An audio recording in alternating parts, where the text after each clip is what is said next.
So now, breaking it down storyline by storyline, first two episodes of Lord of the Rings. Start with Galadriel. Morfydd Clark is young Galadriel. Not just in looks, which are surprisingly close, but she nailed the performance. That you feel the weight behind it, that this is this immortal character, that she's younger, she's a little more angry, energetic, but dude, it's a different point in her life thousands of years before. Sauron did personally kill her brother in the books. It's not just an abstraction to her. And in terms of fighting, some people thought, oh, she's going to be this xenification, girl power thing. Like, she never does anything in the first two episodes, at least. Never does anything Legolas didn't that we wouldn't have thought was cool if Legolas did it. Like when she's taking down the snow troll, it's not over the top for me. We've seen that elves can do that. And Galadriel is of a higher order elf than Legolas is. He's a gray elf among the wood elves. She is a high elf from the Noldor. She's one of the really powerful ones. She's a lot older than him, thousands of years older than him. Legolas, we think, is like 500 at least. He was born middle of the Third Age. He's not that old. Galadriel is old enough that she was around before the sun, which by this point is, well, it's at least 3,000 to 5,000 years that before the sun rose. The way you mark years in Valinor is kind of weird, and that it wasn't like the years of the sun, it was longer. But she's been around for like 3,000 to 5,000 years at least by this point. That it stands to reason she'd get really practiced and trained at this kind of thing, and they don't overplay it. I mean, in the first trailer, the points where they're climbing through Faradwaith looked almost silly, but it made sense in context when you see the full thing of, oh, okay, that they're climbing through the ice in this. It actually looked okay. It wasn't over the top. That was fine. I don't know why people keep complaining about that. Once again, talking about cinematography, Faradwaith, the Northern Waste, was gorgeous. I've always wanted to see this on screen. They really know how to film a polar waste, both in the landscape and the abandoned fortress in the ice that they find. Like, that is how you make someplace look like really evil, like in World of Warcraft terms, like Northrend. That this is a place that some people go, oh, hell is fire. What about that hell is cold and ice? That's what Angband was. Again, Game of Thrones really dropped the ball with the White Walkers and everything, that they never really showed them having much of a home base like they would hint at, but it's a polar wasteland versus this is what a frozen evil fortress should look like. That it's so evil our torches aren't giving off heat. But visually, there's ice encrusting things. That just, in terms of the set design and the camera work, it looked menacing. I would like to see this as a location more. I hope video games are set imitating the design they established for that the Northern Waste just stretches out into the poles. It's unmapped, and Morgoth had all sorts of bases out there behind the Iron Mountains, the remnants of which are the other northern mountains, like the Grey Mountains and stuff. But the Northern Wastes are hard to explore. There's always another Orkhold there, or evil fortress or something. It's just an interesting place. So it was nice to see that. We're not going to go back there, but I like that they showed it and gave it some love. Lindon was also very good. I like the little details, like that. That isn't from the book, but it's cool that they carve memorials to elves they've lost in living trees as a living memorial.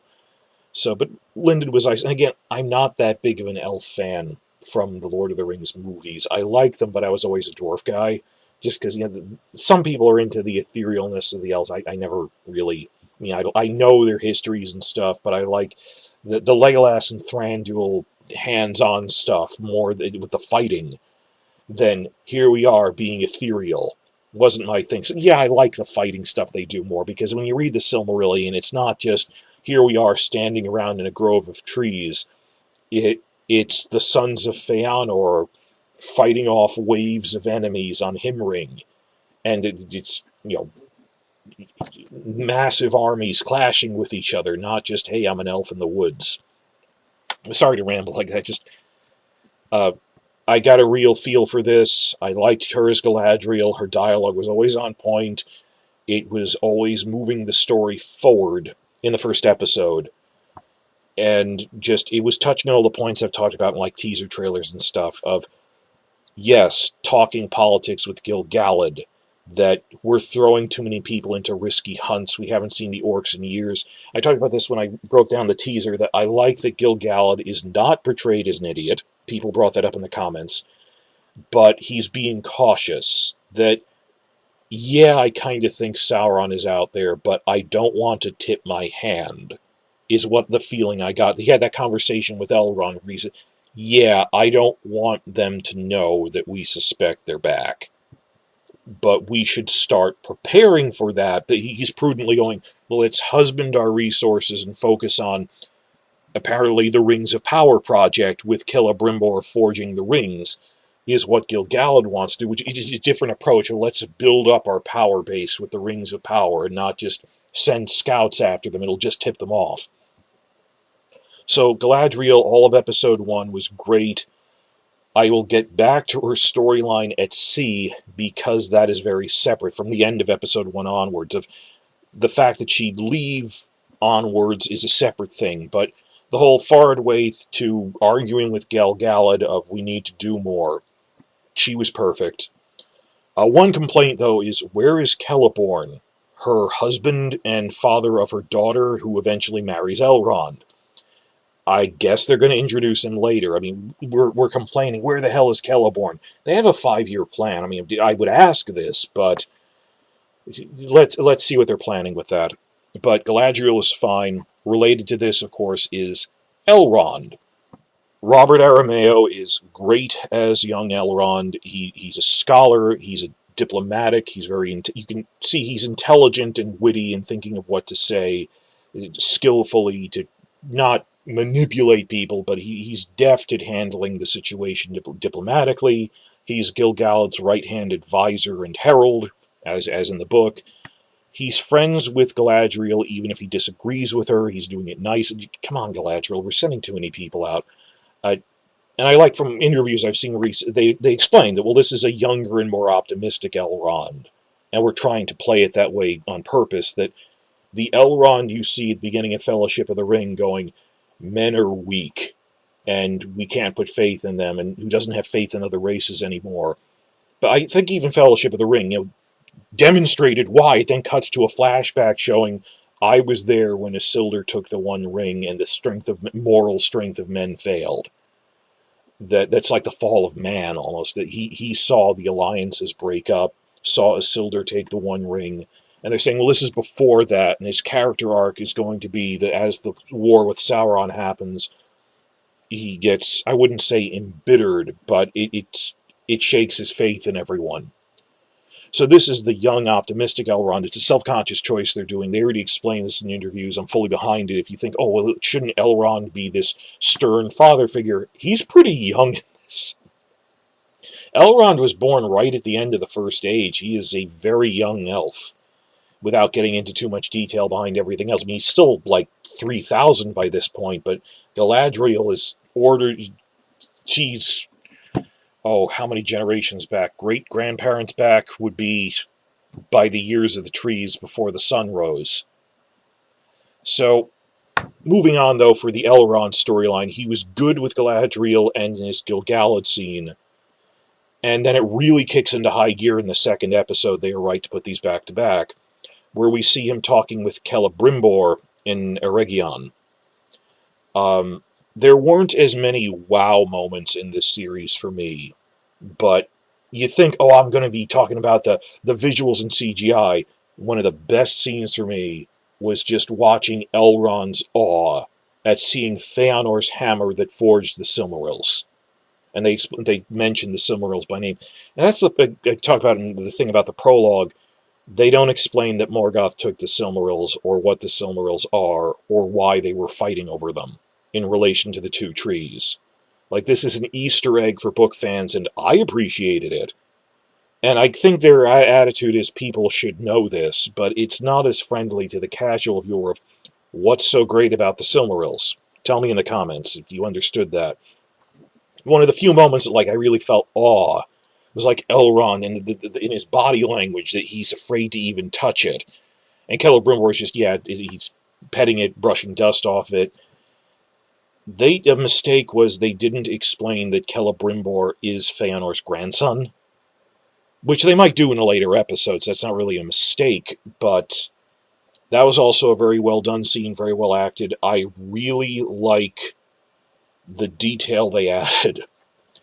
And this is an invention, but Celebrimbor saying, it's said that right after Morgoth stole the Silmarils, he just spent days gazing at the beauty of their holy light, to the point that even he cried when he saw his dark reflection on them. Now, this is clearly a riff on Paradise Lost. Abashed the devil stood and felt how awful goodness is, and saw virtue in her shape how lovely, and saw and pined his loss. Yeah, but the entire story of Morgoth is a ripoff of Paradise Lost in the Silmarillion. So it's kind of fair for Payne and McKay here to take another bit of Paradise Lost and apply it to Morgoth, that there's a point where he cried at the beauty of the Silmarils and realized for a split second this fallen archangel realized how far he had fallen. But then was hardened against it. It's such a beautiful moment in Paradise Lost. Yeah, put it in. Go for it. It's the story of Paradise Lost with Morgoth. Love that whole scene with him and Celebrimbor talking about the hammer, about Morgoth, about his views on the world. I do like the personality they came up with Celebrimbor, and we only have a little to go on. That he seems like this really focused inventor and not a bad person. Like, Feanor was kind of aggressive. He isn't. He's actually nice. But I like just the focus on, he's thinking, look at everything we accomplished in the First Age that's lost now. We don't have the Silmarils. All we're doing is making little jewels that, look what a bad state the world is in, and there's starting to be danger coming again on top of that. So the two things of, I'm living up to legacy and we kind of need defense, you see the gears turning to Celebrimbor's like, let's make these rings of power. It'll fix all of our problems. As this really focused inventor, like a guy trying to make a nuclear bomb or something, and he's think of what we could achieve against the evil in the world. But nuclear bomb is a bad example, because the three rings are made to build things. They can bring life to a dead forest. They can do all sorts of stuff. They can create. Nuke is a bad analogy. That he's trying to let us achieve great things with these rings. He seems like this absent-minded inventor who is so optimistic he's not thinking through the consequences of his actions, because he's so idealistic. That's the perfect way to play him. My only real complaints with Celebrimbor, other than they should mention he's Feanor's grandson, but that can happen in a later episode, I didn't like his costume. Just out of all the costumes in the show, it looks like velour. Like, even relative to the other elves, his costume just seemed, his loose robes seemed weird. I don't know. Maybe he'll switch to another costume eventually, but he was fine. And overall, in summary of the elves in this, elf relationships can be kind of weird. I don't blame them for this. That, like, why is Galadriel friends with Elrond? Well, why wouldn't she be? Well, he's so much younger than she is. That she's one of the last of the originals. Depending on Gil-Galad's backstory is all messed up. Tolkien rewrote it a couple of times. That, was he of House Fingolfin, or was he like Galadriel's great-nephew in House Finarfin? I don't think they have the legal rights to say that, because they don't have Prince Silmarillion or Histories of Middle-earth. I go with it he's House Fingolfin, just because Fingolfin, I'm probably putting the stress wrong on that, just because, well, then we have all three houses in this show, that Feanor's house, Celebrimbor's House Feanor, Galadriel's House Finarfin, they haven't explained that yet, and that Gil-Galad would be Fingolfin. Elrond is also House Fingolfin, through a different branch, and there was a marriage to a human, it's a whole other thing. But his father, Earendil, saved the world, so his father was the hero that saved everything, so I digress. Point is, it might be a little weird that Galadriel is, like, seemingly really close friends with Elrond, but I hope people aren't thinking they're setting up a romantic thing, because he will be her son-in-law, But they're friends, but he's clearly younger than or at least he looks and acts younger than Galadriel by like a decade, even though elf ages are hard to tell apart. You get the feel that Elrond is played as younger than her or Gil-Galad. I didn't have a problem with it as a book reader. And unless they do something stupid in a later episode, I'm not going to anticipate. I really don't get the sense they're going for that. It's fine. But I do wonder where Celeborn is. But would she be friendly with Elrond? Oh, she's on him with councils and stuff in the Third Age. She knows him. She would assuredly know him. Why wouldn't they know each other in Lindon? That's just kind of where the elves retreated after the First Age, because the western subcontinent, Beleriand, got destroyed. So, elf relationships can be weird with the age stuff, which is to be expected with immortals. Like, I understand it's inherently weird. And a side thought before I move on to the dwarves is, I think a casual audience would pick up on the tragedy of that in the movies we saw Khazad-dûm in ruins. And in the show, we're seeing Khazad-dûm in its prime, and just emphasizing what might not have been clear in the movie, that this was like a whole city, a whole country underground. And there were families here, and children, and laughter, and light, and a whole civilization, and just people shopping or whatever. And it was destroyed. That you get that sense of this is a location that was in ruins in the movies, and here we see it. I don't think you get that for Eregion, which I do as a book reader, that going, oh, it's Ostinadil, it's the capital of Eregion, and seeing it's at this fork in a river. Book fans would feel sad seeing that they don't emphasize this in the movies. It's the point right after the Fellowship forms. It's the part where the crows attack them in Fellowship, where they're just standing around ruins. Those are the ruins of Eregion. Because Khazad-dûm was only destroyed by the Balrog about 1,000 years ago, before Lord of the Rings. Eregion fell in the war against Sauron over 3,000 years ago. And Khazad-dûm also, it's better preserved because it's underground. It doesn't get weathered by wind and rain and snow. In contrast, like, it's evocative, because it happens in real life. That you know how one of those shows on like Life After People of where will our ruins be in 1,000 years. Ruins don't really last 2,000 years. When you see the ruins of like a Roman city or something, it's just the foundations are left, and you have to have an archaeologist pick apart where everything was. Things usually don't get that well preserved. And the time scale, you almost forget, like the elves, oh, it was 3,000. It was 3,000 years ago. The utter sadness when reading the books that Eregion, it's just this, there's random boulders that look like cut stone, like cubes of stone every now and again. Not even a wall, just there's irregular stones that are in no discernible pattern, overgrown with tall grass, as they're just walking through these fields in Eregion. And Legolas sings a sad song about this used to be a city. And the stones, you can still hear them singing that the elves dug us up, they built us up in a high tower, but then we fell and the elves left long ago.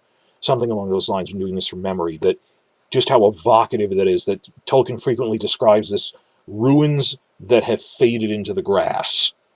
Like when you hear about like Anglo-Saxon ruins, where it's just a hill somewhere, and you cannot discern that there used to be a hill fort there. And other places like Fornost, like Annúminas, which it's just, when we say ruins, there's not much left after 3,000 years. That you could not tell the elves were even there, that this entire society is gone, to the point it's just grass, and memory is faded. Khazad-dûm, that was relatively recent. It was 1,000 years ago, and it's better preserved because it's underground. So, just pointing out, that's the weird contrast that even a movie-going audience would pick up on Khazad-dûm, that we're seeing a place in its prime that will later be in ruins. Eregion, they have no way of knowing. You know that big empty field where the crows buzzed them in the first movie? That used to be this city. It's gone. Though, we will see the destruction of this city as a major storyline in major campaign in the war against Sauron, think season 3-ish of this. So I think they'll keep emphasizing that. I hope they eventually put out like a behind-the-scenes promo video showing, see the random ruins behind them in the Crow scene. That used to be a city, and there's hardly anything left. Like, even the Númenórean stuff is largely in ruins by the time of Lord of the Rings. This is earlier than that. So I'm actually going to bust this up by storyline, because there's just so much to say about everyone. But Galadriel in episode 1, I really liked. Give you a hint, I didn't like her storyline in season 2, because it wasn't Galadriel's storyline anymore. It was this non-canon thing with this Halbrand guy, and would she go back to Valinor? I'm leaving that for the video about the Southlands, so I'm going to get to that one. But I'm going to post this as a series instead, I guess. So Galadriel and Elrond were great. Episode 1 were good. Then Elrond got really great, seeing him in Khazad-dûm. So in terms of his performance, him with Gil-Galad. In terms of Elrond in Khazad-dûm, I'm going to split that off into the video about Khazad-dûm, which is also Elrond's relationship with the Dwarves, but my focus has shifted to Durin and his relationship with Elrond. That's a separate video from this one. So they handled that with Elrond with nuance. They handled them well. This was the hardest part to get through, and it was difficult to start with the elves who speak very formally. As they went to the other storylines, like Khazad-dûm, it's great. Oh, they talk normal, relatively. Well, they talk like boisterous Scotsmen, but they talk like normal people and not as formally. It started clicking with it's not that they're accidentally writing stiff dialogue, it's they're trying to write Vulcan speak for elves. And I get that. So overall, I was happy with Galadriel and Elrond. I was not happy when her storyline crossed into Halbrand's. For me, that counts as a Southlands storyline. I will cover that separately. On to Khazad-dûm.